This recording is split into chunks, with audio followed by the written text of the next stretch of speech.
I have to be up at 4 o'clock in the morning to travel to a much reduced family reunion tomorrow. But although it's 11 o'clock at night nearly, I still can't go to sleep.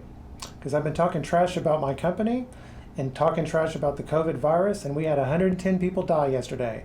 That's a new record for a day. Nevertheless, I stand my ground.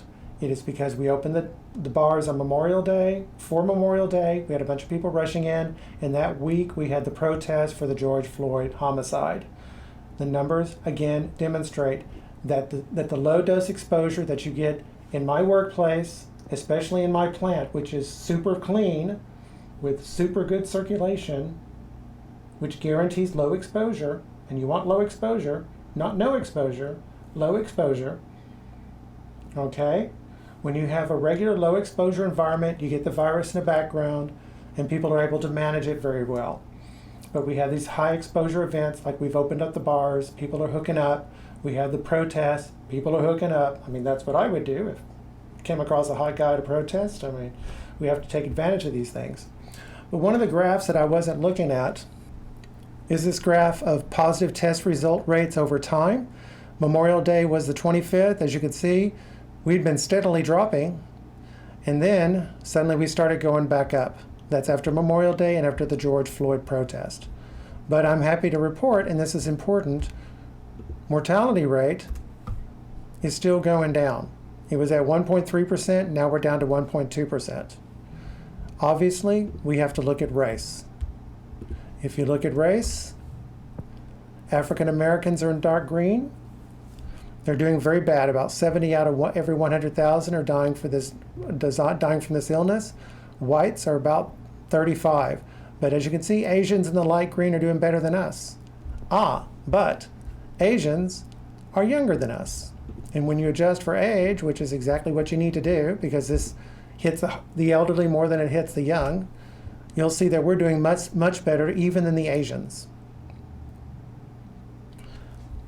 Now, as you know, the Asians are superior to us in every way, as proven by the fact that they have all of these, valedictorians and salutatorians, and they all get into Harvard, and they're so much better than us, I know that.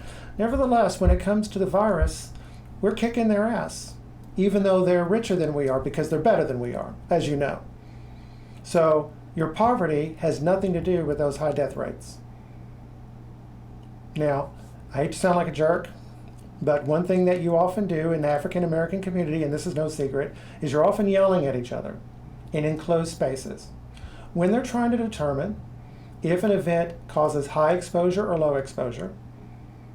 Now, not exposure period. You actually want low exposure because this is clearly a dose-dependent virus.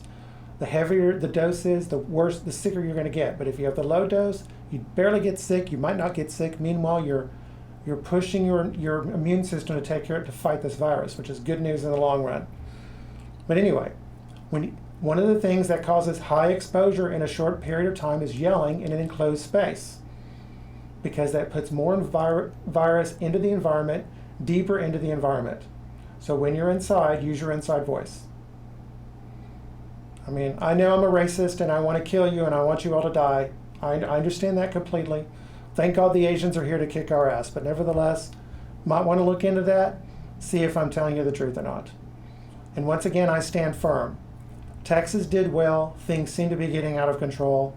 I don't know what to tell you. I'll keep digging on the numbers. God bless and good luck out there.